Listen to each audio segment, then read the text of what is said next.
I'm gonna try and be brutal today. I say as I just die inside.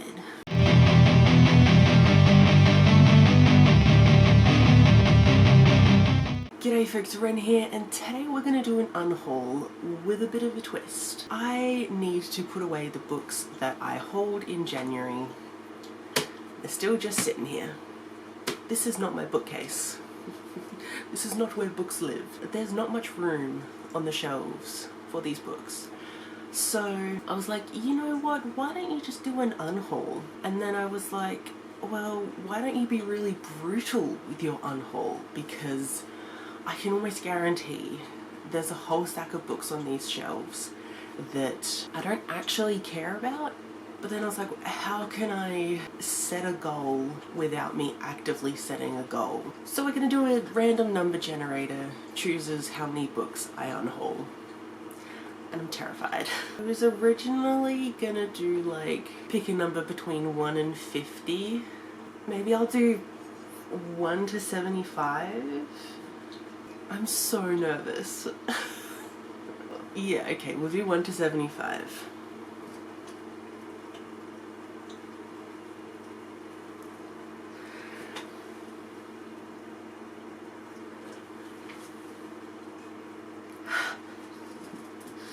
I should have left it at 50.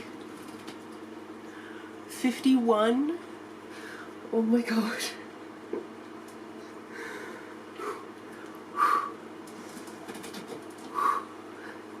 I can do this, right? Surely I can do this.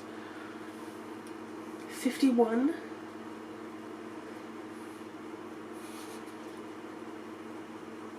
I made such a bad decision. But okay, we'll try, alright? We'll try and do 51. Also, you're probably going to hear lots of noise from my floor. Yeah, that's my floor.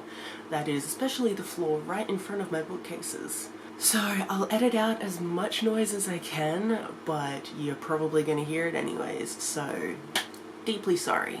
But I can start this unhaul off with some books I already know that I'm getting rid of. So I ordered some books from Booktopia in January, and for some reason they sent me these monstrosities.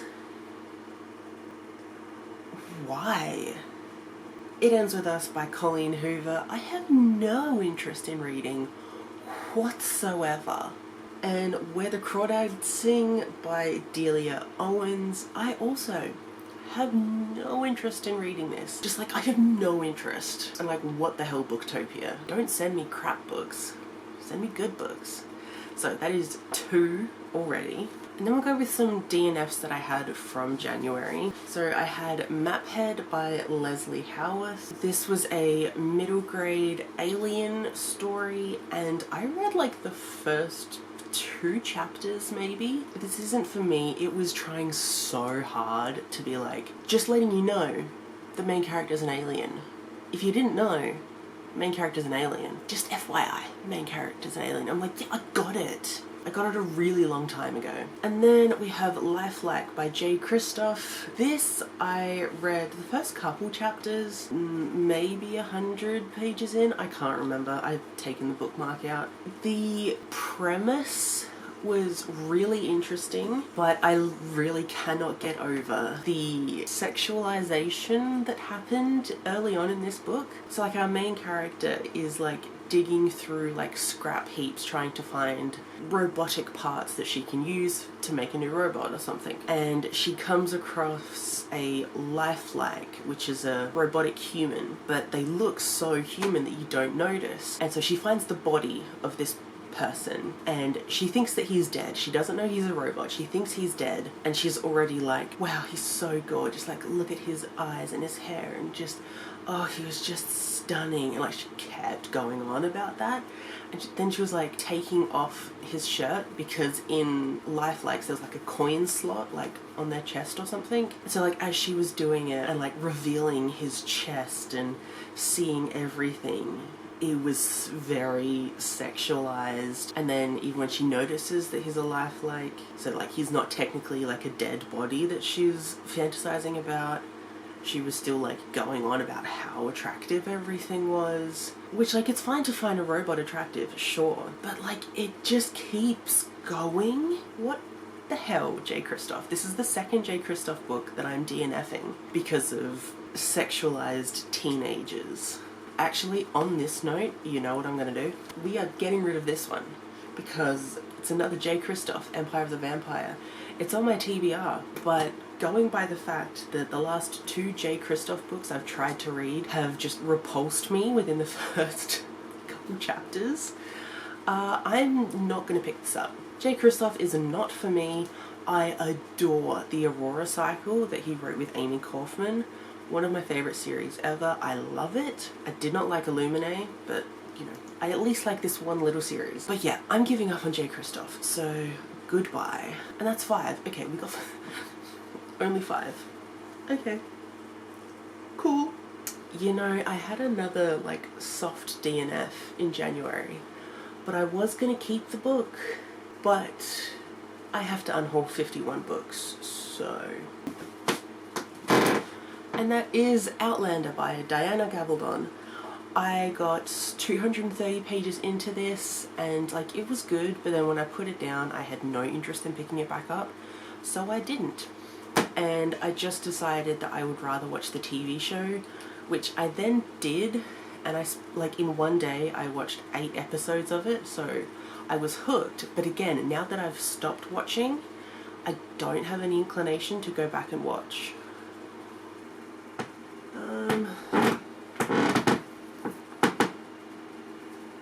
Am I really ever gonna read this? No.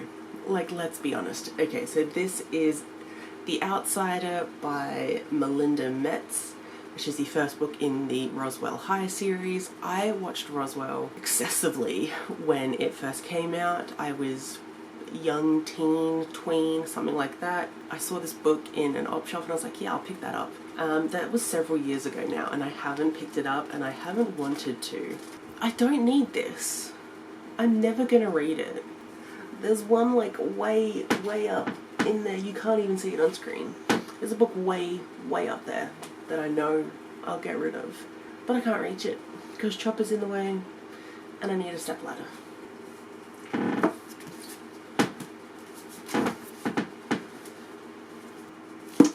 Okay, yeah, I'm gonna get rid of this. This is Evelyn by Wendy Spinell. It's a Peter Pan retelling, which I love Peter Pan with all my heart. I know it's very problematic. I'm very much aware of that, and that is freaking awful. But there's something about Neverland, Peter Pan that I adore. So I love reading Peter Pan retellings. This one doesn't sound particularly like my vibe because it seems more historical than the fantastical. Because, you know, it's talking about like the Blitz. And it also has deckled edges, which I don't like. I'm gonna get rid of this, even though it looks gorgeous and it's a Peter Pan retelling. Let's just really go into this sci-fi shelf. Shovelware. That also sounds interesting. Damn it. Oh no, I'm losing books. Oh no. Okay. Actually, no, the more I read about this, the more I don't care. I think I have another one of these. Okay, so I have The Abyss Beyond the Stars? The Abyss Beyond Dreams. The title's worn away. And Night Without Stars, both by Peter F. Hamilton. These are sci-fi series, and I think I bought them around the time where I was like, yeah, I'm gonna get into like epic sci-fi. But like, I keep seeing this on my shelf and I'm like, nah. And like, as interesting as it sounds, because there's wormhole technology, which, you know, I love Stargate, so that makes sense. The rest of it doesn't sound super interesting. And these are huge books. Like, am I ever really going to want to be in the mood for these? I don't think so. So this gets me to 10. Okay, I am getting that. Ooh, Being Brutal is great.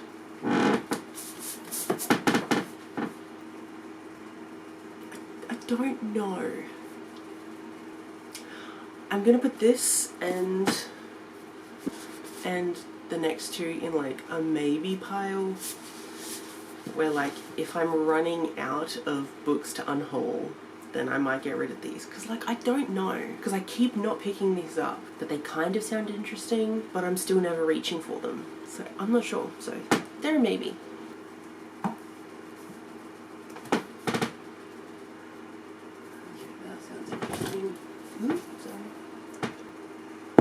Sounds interesting.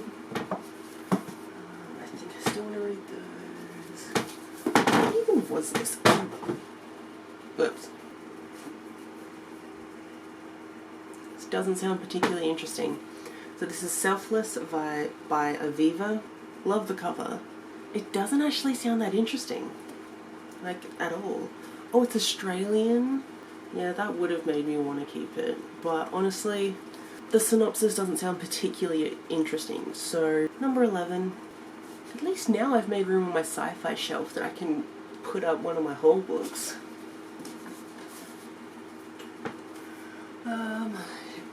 What else is here?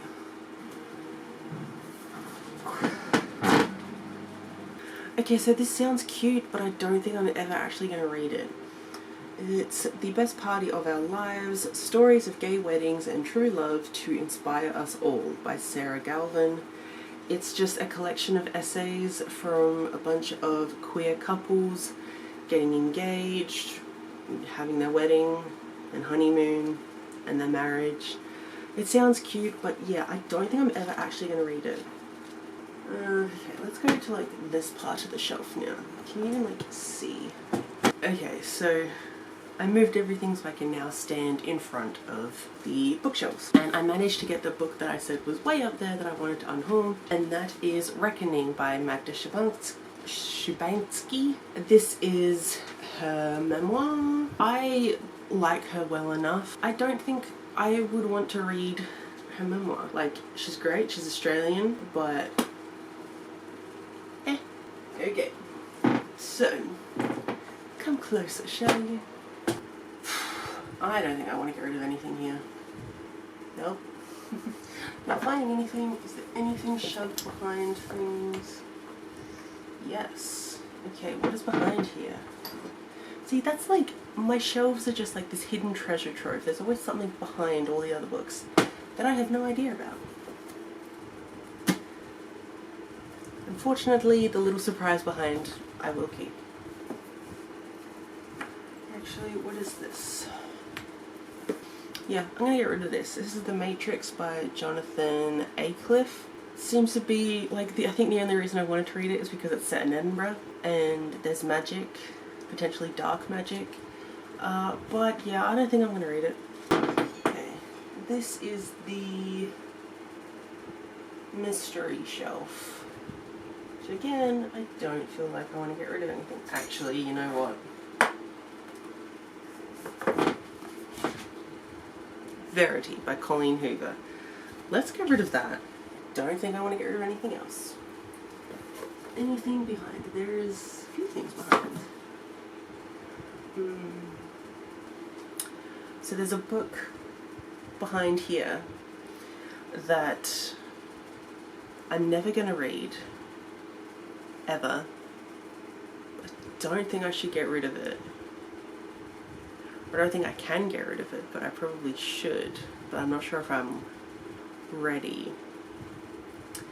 It was the book that I gave my sister for Christmas 4 years ago.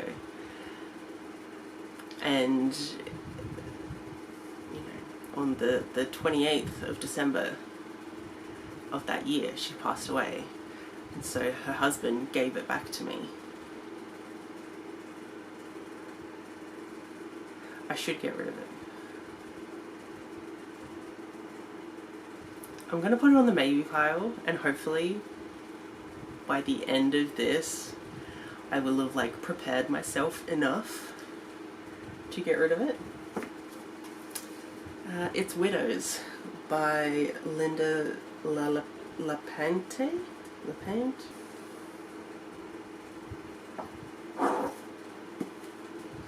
Yeah, okay, I'm going to get rid of In a Dark Dark Wood by Ruth Ware. I've had this for several years, and even though it does sound like the thing I would like, where like characters are stranded and something is happening, I'm just not getting any like spark of like want to read this, so I'm gonna get rid of it.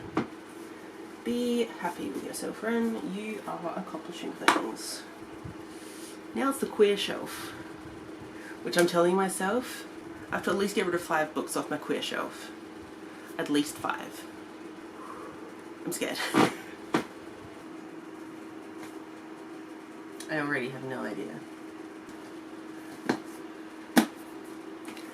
I might as well just get rid of Infinity Sun by Adam Silvera. I have not heard a single good review about this, so I'll just get rid of it. So there's one. That's good. Look at me. Getting things done. That sounds interesting. Authors I'm to read.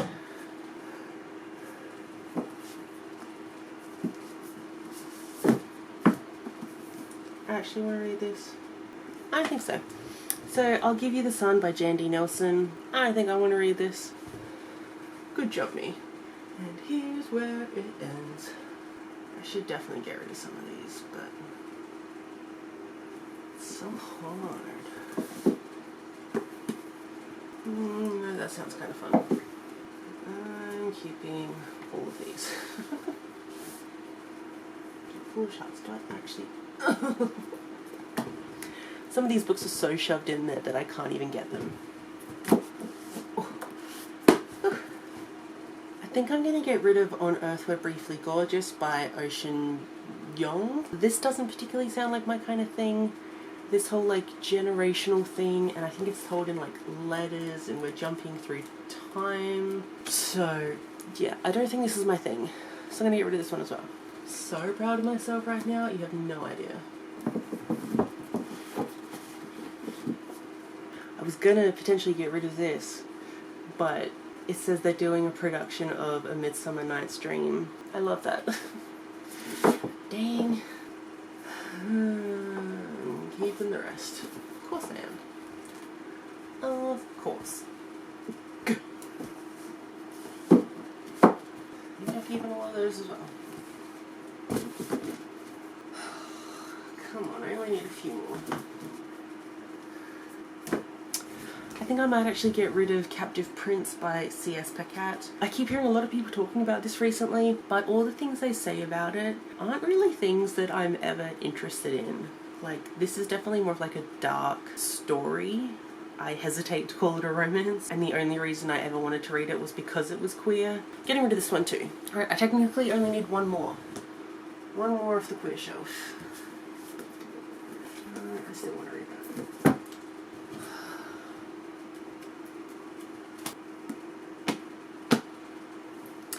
I think I'm going to put Dread Nation on my maybe list, because it's that type of historical where like I don't care, but could be really interesting, so we'll see. I might also put Clap When You Land on my maybe list. I soft DNF'd this a couple months ago because I was really only interested in one of the sisters' point of views. Should I just get rid of it? Yes, I'm just going to get rid of it. Okay, so Clap When You Land by Elizabeth Acevedo. That is 5 from my queer shelf. Can I do any more? I think we'll leave it for now. Look at this other Jandy Nelson. Yeah, I'm going to get rid of this other Jandy Nelson. I don't know what it's about, and I don't think I care to. Okay, I'm also going to get rid of There Was Still Love by Favell Parrott. I really loved one of this author's books, Past the Shallows. So anytime I saw one of their books in an op shop, I bought it. But this one definitely does not sound like my type of thing. It's again one of those like almost like a generational thing, but we're looking at like different people in different times and places. Okay, I'm gonna get rid of The Library of Lost Things by Laura Taylor Namey. This sounded interesting until it got to romance.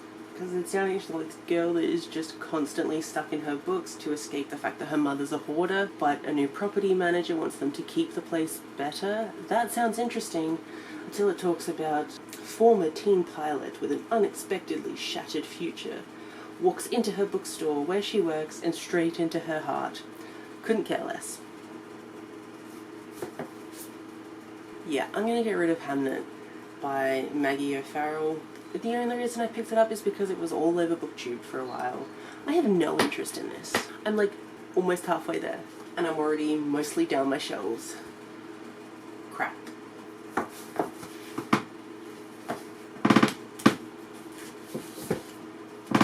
I think I will actually get rid of Small Steps by Lewis Sasha. This is technically a sequel to Holes. Love Holes. It's amazing. In this one we follow Armpit, and X-Ray also comes back. You know, they're back to civilization and trying to figure out life. I'm fine with Holes just being a standalone. Okay, I think I'm going to get rid of The Haunting of Elizabeth Cray by Chris Wooding. It sounds kind of cool, but not enough that I'm like, ooh, I really need to put this on a TBR. So it can go. I'm going to get rid of This Savage Song by V.E. Schwab. I have tried 2 or 3 books by Schwab before, and they always sound amazing, but then I give them like 2 or 3 stars. Something about their writing just doesn't click with me, and I think This Savage Song will definitely not click. Yeah, okay. I'm going to get rid of Shadow on the Wall by Jonathan Aycliffe. Did I already get rid of a Jonathan Aycliffe before? This does sound kind of cool, with like something is haunting a church, but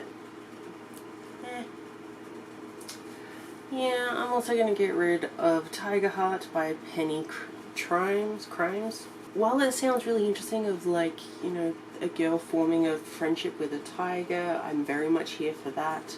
I'm just kind of about everything else. Oh, that looks cool. I could be persuaded to read this, but like in several years, so that's not a good enough reason to keep it on my shelves. So this is book number 30. I'm so close. Okay, I'm going to get rid of Hollow Earth and Bone Quill by John and Carol E. Barrowman. I love John Barrowman. For those who don't know, he was on Doctor Who. He was Captain Jack Harkness, and then went on to be on Torchwood. Love Torchwood. He's written a bunch of books with his sister. I tried to read Hollow Earth once, and I just wasn't really feeling it, but I kept them because they were partially written by John Barrowman. But there's a 3rd book in this series, and the cover doesn't match these anyways, so if I'm not super keen on them and the covers won't even match, I'll get rid of them. Yeah, I'm gonna get rid of This House is Haunted by John Boyne. It sounds like a cool enough-ish paranormal story, but I have definitely kind of been jaded with John Boyne books since reading a really truly awful book that I'm not even going to name, because technically the name of the book itself is offensive to the trans community and it's disgusting. Yep. I'm going to get rid of Yellow by Megan Jacobson. This sounded cool, like this 14-year-old like befriends a ghost and they make a pact together, and you know, she'll figure out who murdered him 20 years ago. But then the part that makes me not want to read it is that the ghost has to make her popular, get her parents back together, and promise not to haunt her. But of course those things don't happen. The whole like popularity thing, not for me. I love this cover though. I'm gonna let go of The Last Losingest by Horochiska Kafpor. Sorry, that was awful, I know. This does sound really interesting. Zal grew up in an Iranian village, but his mother thinks he's a demon, so she hides him in a birdcage. He begins to take on the characteristics of pets. Then he's set free, but he's still kind of bird-like. Like, it sounds interesting enough, but I have had this for years and I still haven't picked it up, so I'm gonna let that go. Okay, I'm going to get rid of The Realm of Possibility by David Levithan. I really love David Levithan. He's written one of my favourite books of all time. And this is it's like a poetry collection, but it's actually telling one linear story, which I found really interesting, and there were some poems in here that I did really enjoy. But overall, I gave it a 3-star, and I don't think I'm ever going to reread it, so it doesn't need to be on my shelves. I'm going to get rid of Keepers of the Labyrinth by Erin E. Moulton. I really only picked this up because it has the word labyrinth in it. Labyrinth is one of like my buzzwords, and it does sound cool because like this kid goes to Crete, so they're in like the labyrinth of the Minotaur, which I love the Minotaur.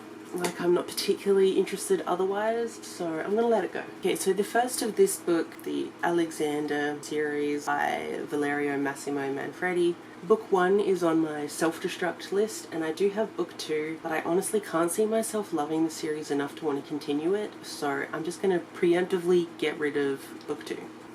And then I'm going to get rid of Soul Eater and Oathbreaker by Michelle Paver. These are middle grade, like Neanderthal stories, which sound fascinating, and I really want to read the series, but neither of these are the first book in the series. Oh my gosh, I could actually do this. So excited. Okay, I'm going to get rid of Spice and Wolf by Isuna Hasakuri. I'm pretty sure this is a light novel, and I don't know what this story is about. Wow, yeah, okay. Yeah. The only reason I did kind of want it was because it was about wolves. So this is a wolf goddess story, but I don't know anything about the world, and some things are questionable, so I'm going to get rid of that. Yeah, I'm going to get rid of The Ladies of Grey Suju and Other Stories by Susanna Clarke. I love this cover, it's gorgeous, but I don't particularly care for whatever short stories are inside it. I am also just trying to be like brutal now. Yeah, I think I'll get rid of The Neverending Story by Michael End. I watched like a 90s TV show when I was a kid, and I loved that. I don't think I've ever actually seen the proper movie, and I don't want to because I know this particular scene with the horse and how devastating it is. And I think I just wouldn't enjoy it because it sounds just like very classical fantasy, which isn't usually my thing. So I'm going to get rid of it. Yeah, I'm going to get rid of Keepers of the Lost Cities by Shannon Messenger. This is the first book, I think. Yeah, the first one. I don't particularly care. Struggling now. Okay, I'm going to get rid of Vigil by Angela Slater. It does sound kind of interesting because there's a person that was born to like one human parent and one word parent. But I'm pretty sure the only reason I wanted to read this was because it's set in Brisbane. So this can go. I'm also going to get rid of The Night Tiger by Yanzi Chu. This just doesn't sound like my type of thing, and 1930s, also not particular, and I find it really hard to read about characters with the same name as me. And even though I have a W in front of my name and this character doesn't, it's still Wren, so I'm going to get rid of that. I need 6 more, right? 5 more? Math. These are mostly my red shelf, but I'm pretty sure there are some things here I could get rid of. There might be some things hiding in the back. Okay, so we have Booked by Kwame Alexander. I randomly picked this up and didn't realize that it's not the first in the series, and it's about soccer and kids, but it is like a novel in verse, which is cool. I don't think even if I did read it that I would love it enough to want to keep this copy, so I'm just going to get rid of it. I'm going to get rid of this edition of A Little Princess by Frances Hodgson Burnett. I've read it, I love The Little Princess. It also has a lot of nostalgia for me. I was obsessed with the movie growing up, but I do have another edition of this which is in sturdier condition, so I would just let this one go because it's very fragile. Also going to get rid of this edition of Black Beauty by Anna Sewell. I tried to read this a few years ago and ooh, it was rough. But this again has a lot of nostalgia for me because my grandmother used to read this to me all the time. I had a cassette tape that was the audiobook that I used to listen to fall asleep. So yeah, lots of nostalgia. But again, I have another edition which I prefer, so I'm going to get rid of this. Even though this is like the cover from my childhood, I'm going to get the other one. 2 more books. let's just move some of these. You know what? I'm gonna get rid of The War of the Worlds by H.G. Wells. This was fine. I really liked it up until a point, and then like nothing was happening. And like I have no deep attachment to this, so I'm gonna get rid of this. One more book. Surely I've got some other books hidden in the back here. Surely. Oh no.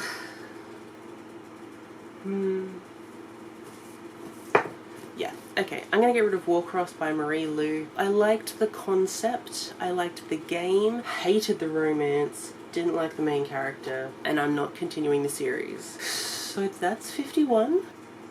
I did it. I got rid of 51 books. Surely not. And I still have all of my maybes. Does that mean I keep all of my maybes? But let's... Oh, I need to reorganize so much. So I did it. I got rid of 51 books, which I'm honestly really surprised about because I didn't think I'd be able to do it. But I did. And so these were my maybe pile. And honestly, I think I'll keep Dread Nation for a little bit longer. I just really wish there was an audiobook of this. If there was, I would read it really quickly. But because there's not an audiobook and because of the nature of the story, I keep putting it off. But I'm going to keep it for now. I'm going to get rid of Widows. Because like I said, I'm never going to read it. And I'm only keeping it for the attachment to my sister. But this honestly just brings up bad memories anytime I think about it. It reminds me of that last Christmas, and while she was in good spirits that day, she didn't look like my sister. So I'm getting rid of this, and like, you know, we're doing some healing in 2023, okay? This is part of my healing. That feels rougher than getting rid of the 51 books previously. Then we have these. These are probably the oldest books on my shelf, and we're talking like at least like 6 years maybe? It's been a long time. Either way, it's a ridiculously long time that I've had these, and I haven't read them, and I think I'm just gonna get rid of them because I haven't read it yet, and I don't think I'll get to it anytime soon. So I'm gonna let these go, which then makes my unhaul 55 books. I'm pretty stoked about that. Like, that's pretty awesome. I honestly didn't think I would get to that 51, and the fact that I've now surpassed it, that's awesome. And no, I am not going to go back and do a final run through. We've done enough. My soul can only take so much. But yeah, I am really surprised with some of the books that I actually ended up getting rid of. Like, the amount of queer books I got rid of, I'm pretty impressed with. It's probably not impressive to most people because it was 5 books, but me getting rid of any queer books is amazing. Like, it doesn't happen. Getting rid of some of the ones where I'm like, there's this one tiny aspect of the synopsis that sounds awesome, so I'll keep it for that particular reason. The fact that I got rid of a bunch of those is so freeing. Like, I feel lighter and less stressed, and I feel like I'm curating more of a TBR that is suited to my taste, not to what might have been popular on YouTube at one point. So, goodbye, have a nice life. All of these books are going to op shops. I do always like take a photo of all the books I'm unhauling and send them to my niece first, so that she gets first dibs on anything she might want, and then I might also send them to one of my friends to see if he wants any, but otherwise they all go to an op shop. Are there any I'm regretting? Not really. So that's good. Way to go, me. This feels like a huge like character development moment. Thanks for watching my unhaul. I might do it this way again in the future, just random number generator picks how many I unhaul, because it was good to pick a number that definitely challenged me, and the fact that I met that goal is awesome. And now I have to redo all of my shelves because they're a mess. Anyways, thank you so much for watching, and I will see you in my next one. Bye!